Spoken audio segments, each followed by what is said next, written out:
তো আজকে যেতে হবে আমাদেরকে টোটো নিয়ে কাজে, কারণ আমার বাইকটা খারাপ হয়ে গেছে। তো বাইকটা সারাতে দিয়ে এসে টোটোয় মাল লোড করে বেরিয়ে পড়লাম কাজের উদ্দেশ্যে। তো কাজের সাইডে এসে ফ্রেমটা জাম করে নেওয়ার পর পাল্লাগুলো এবার ঝোলাতে হবে। তো পাল্লা ঝোলানো হয়ে গিয়েছে, এবার আমি ছিটকিগুলো লাগবো, সেই জন্য ছিটকিগুলো রেডি করে রেখেছিলাম।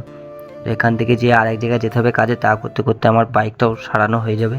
তো চলো, এখানে কাজ কমপ্লিট হয়ে গেছে, এবার কিছু খাওয়া দাওয়া করে বেরিয়ে পড়লাম দোকানের উদ্দেশ্যে। তো দোকানে এসে বাইকটা নিয়ে চলে এসেছি, বাগাতে দিয়েছিলাম। তো এবারে আমাদেরকে যেতে হবে ইচ্ছেপট গ্রামে কাজে। তো এই দরজাটা আমার দিনকে ইচ্ছেপট গ্রামে লাগাতে হবে। তো এই দরজাটাকে টোটোতে লোড করে বাইক নিয়ে বেরিয়ে পড়লাম কাজের উদ্দেশ্যে। তো চলো কাজের সাইডে যাওয়া যাক। তো কাজের সাইডে আমরা চলে এসেছি, দরজাটা নামিয়ে নেওয়ার পর দরজার কাজে লেগে গিয়েছি। তো এই দরজাটাও কমপ্লিট হয়ে গেছে। তোমরা কমেন্ট করে জানাবে যে দরজাটা কেমন ফিটিং হয়েছে। তোমাদের দরকার পড়লে কন্ট্যাক্ট করতে পারো আমার সাথে।